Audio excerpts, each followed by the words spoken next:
Oh my goodness, check out these little sweet bunnies. They are my style I call primsical. They're part prim, part whimsical. Now I'm going to show you the sewing steps. I'm very much a beginner sewer, but I'm going to let you know what I've learned about constructing these, as well as painting these sweet little whimsical faces. Now I do have a pattern. There's a QR code right over there. You can click it and it'll go right over to my Ko-fi shop if you'd be interested in trying to make these bunnies yourself.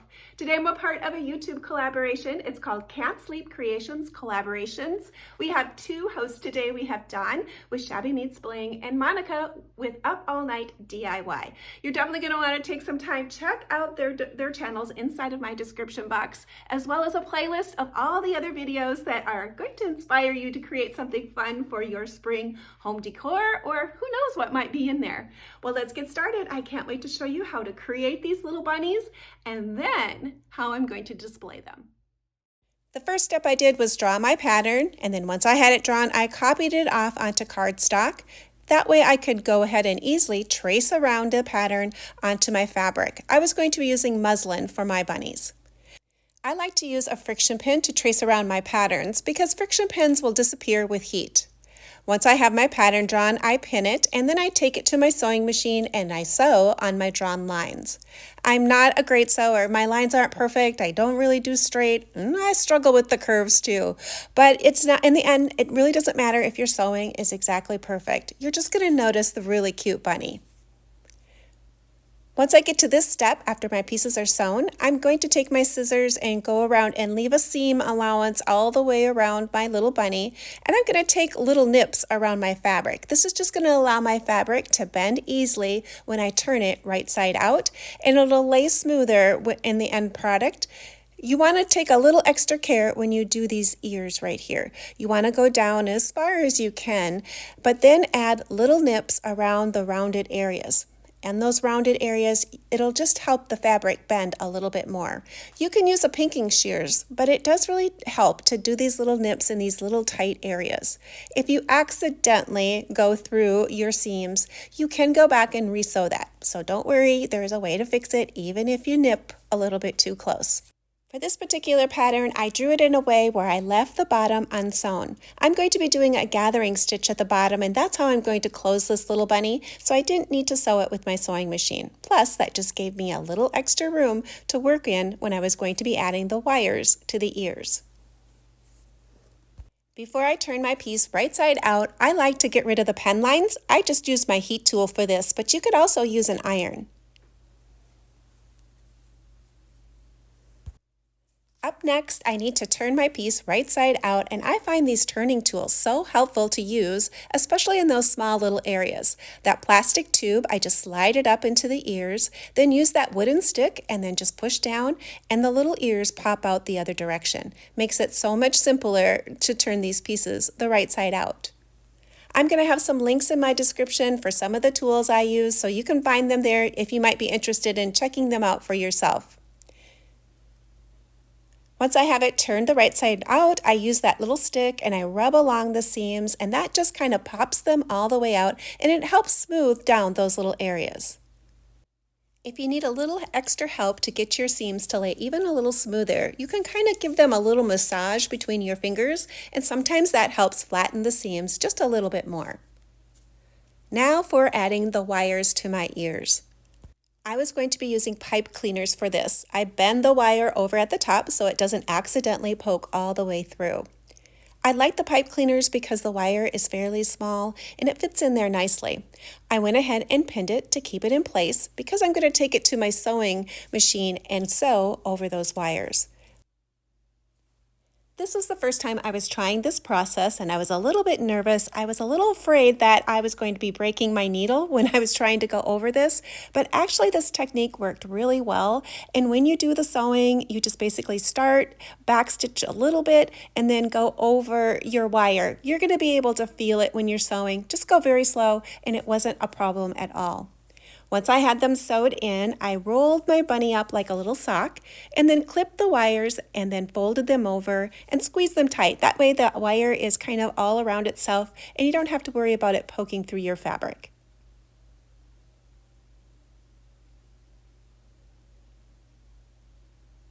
Once you have your wires all done, just go ahead and turn your piece to the right side out and you're going to be ready to begin the painting steps. I'm going to be using my pattern to go ahead and trace the face image onto my bunny. I first lay the pattern down and then lay the fabric over the top. Because my fabric is fairly light, I can see right through it using a light box. You can use any sort of light source that you might have, a window or something like that, whatever might work to see the pattern all the way through. I'm going to be tracing it on using a pencil. You won't notice the pencil lines once the painting part is all done.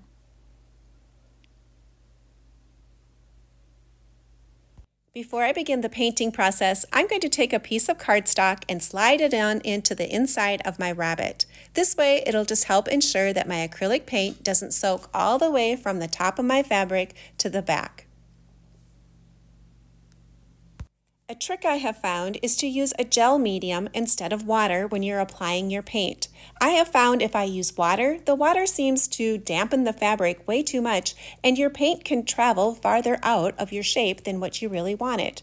A gel just doesn't add that extra liquid to the fabric and the paint will stay more where you're painting your shapes. The product I like to use when I'm doing this is the Folk Arts Floating Medium. It's actually a gel and it's not so liquidy, so it has worked really well for me to use this instead of water. I'm going to begin with the eyes and I've chosen out 2 different shades of brown color of paint. If you purchase the pattern, I'll give you the exact names of all the paint colors that I use, but basically you want a medium shade and a dark shade.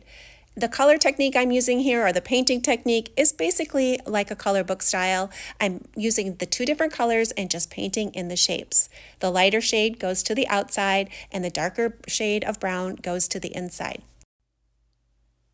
As you're painting, you might notice your paint looks very vivid and alive when it's wet, and it might matten or dull as it dries. So you're probably going to need a couple coats of paint to fill in your eye areas. The other area where I'm going to be adding these little bits of darker color is right above the nose. This is just going to add a little bit of a shadow. I'm going to be painting these darker colors first, but I'm going to go back in with some white and kind of soften those little shadows. You're going to do the same process for your nose using either a pink or a darker red color. I'm going to start with a darker red color and then layer my brighter pinks on the top. But I'm painting it the same way I did for my eyes. Now to add just a little bit of shading to the inside of those darker areas. I'm going to be using some black paint and adding some of the gel medium into it to thin my paint. And I'm going to be just putting a little bit of that black onto the left side of each of the eye.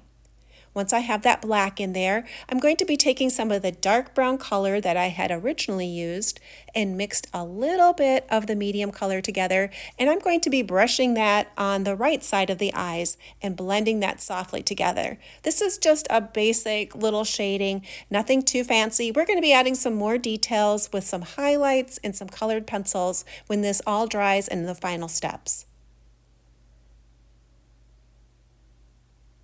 I did add a little pink blush cheeks at this stage, but I did coffee stain it, so I'll show you how you can add a little bit more pink after I have the coffee stain part all done. My favorite coffee stain recipe is 1 tablespoon of instant coffee to 1 cup of warm water. I dip it all in, give it a squeeze, and then I dry it. You can either dry it in your oven, or I used my heat tool again to dry my little bunny. And that's how you're going to get that real aged look for your rabbit. If you decide to use your oven, you can simply put your little piece on a cookie sheet with the face side up, turn your oven to 200. Once it reaches that degree temperature, go ahead and turn your oven off and just let your piece dry inside. I just used my heat tool to dry mine. Once it was dried, I wanted to add a little bit more pink to my cheeks, so I used this little scruffy nylon brush, put a little bit of paint on it, rub it on my palette, and then I always put it in my hand and do a little scrubbing. Once it feels dry, I know I have enough off, and then I can add the layer of paint on. It makes a really cute little blush cheek. Now on to adding a little bit more detail, and I'm going to be using some colored pencils to add these little details with. I really do like using pencils to add all the little details to my pieces. This is where I can get that very much that hand-drawn quality. I'm going to be using the color pencils to scribble in a little bit of more shadows. I'm using a darker shade of brown, adding that to this dark area of my eye, taking a little bit of blue and scribbling a highlight on that other side. I'm using a paper blending stump to blend my colors together.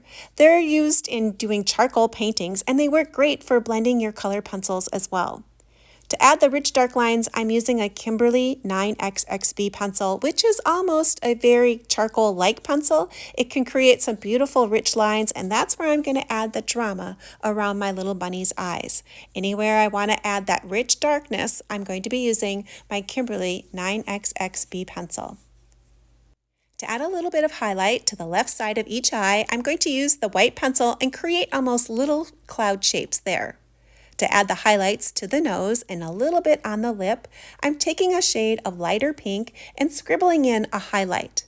I'm also going to add a little bit of white there to one side of the nose and then go up above that nose where I added the darker color and scribble in a little bit of white there as well. Adding this layer is where you get to bring your character to life. There's no real formula of how much you're supposed to put on or where you want to put your colors exactly. It's just layering some color on and having fun. Enjoy the process and bring your little character to life. To create the small line detail work, I'm going to be using a micron pen in the nib size 01. Micron pens work perfect for adding these small little details for the mouth, the eyebrows, and the little wispy eyelashes. This pen works great for adding all those small little details. Because I will be putting a couple coats of spray varnish over the top of my bunny, I won't have to worry about my markers smearing at all. Micron pens are a permanent ink once they're dry, so it works perfect for this application. To create the inside of the mouth, I'm just using a couple shades of my brown and scribbling in a little darker area. That'll just make that lip pop out a little bit more and create the darkness for his mouth. Now on to creating the brightest white areas. I'm using some more acrylic paint. I'm using that same scrubby look and taking some of that white and putting it on the top of that nose area in between the eyes, scrubbing in a little bit on the muzzle area to create a little bit of brightness there. To add the final details of bright white to my eyes, I'm going to be using a small mini detail brush. I'm loading my brush with white and then giving it a twist and pulling that point back out. I'm going to be adding just a little bit of a comma stroke to the right side of each eye. That's just going to add that little extra of twinkle. I added just a little bit more of a comma stroke on the top of her nose as well.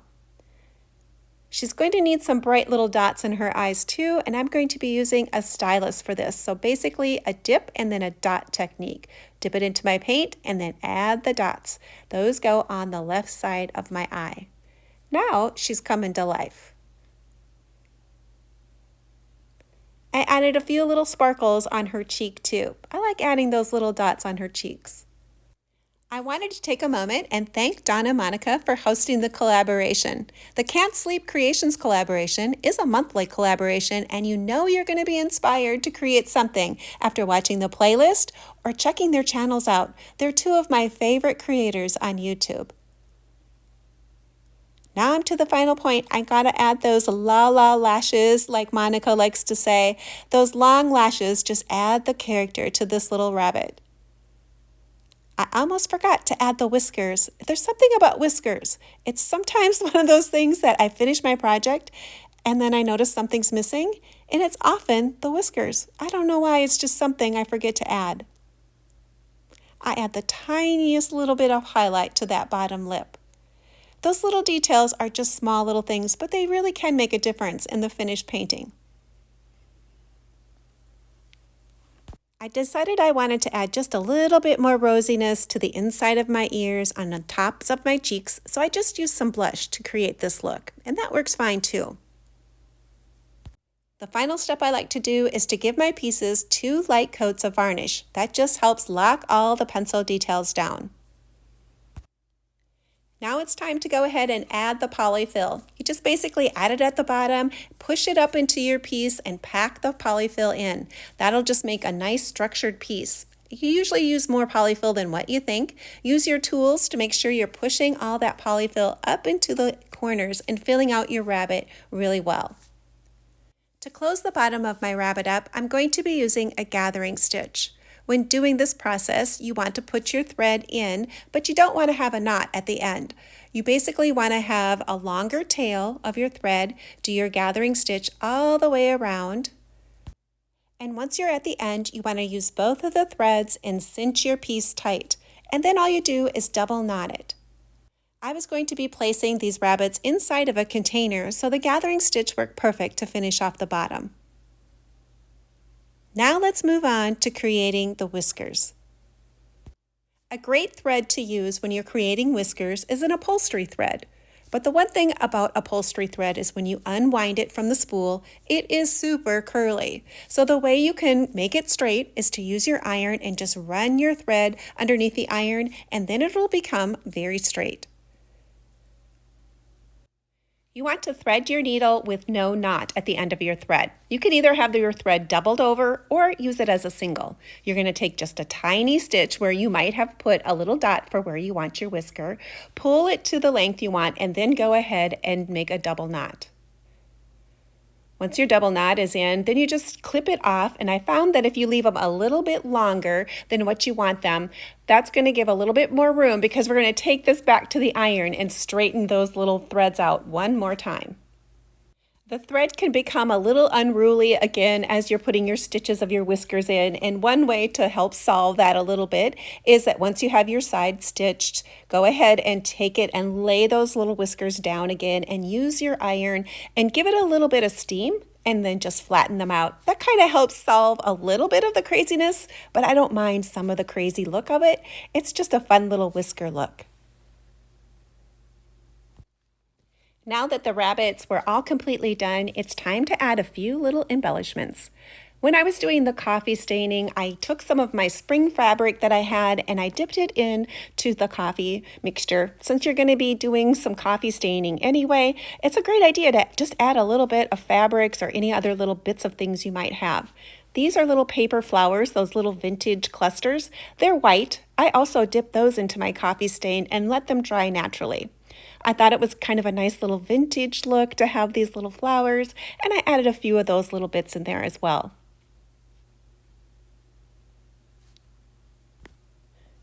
I had some spring leaves in my stash that kind of have a little dusty feel to them, and I thought they looked perfect inside of those little bows, so I add just a little touch of the greenery. One nice thing about doing these small little projects, it's a great way to use up some of your little items you might just have laying around, and it just takes a very little bit to put these together. The last finishing touch for these little bow areas was a little pink berry that I had in my stash. It has a tiny bit of dusting quality to the top. I'm sure I bought these at Joann Fabrics. Makes me sad we don't have Joann Fabrics anymore. But like I said, just use the little bits that you might have in your stash and put yours together. One of the best parts about this project is I had found these antique creamer sets of creamers and sugar containers, and I was going to be using these little bunnies to set inside of there. Well, let's take a look and see what they look like sitting in their containers. These little bunnies turned out absolutely adorable. It's very much a beginner style pattern, but you could perhaps even try gluing them if you don't have a sewing machine. If you're new to my channel and you like doing art and crafts, come on over and see what I'm doing. I'd love to have more creative friends join me. Give me a thumbs up, leave me a comment. It really does help YouTube push my video out there.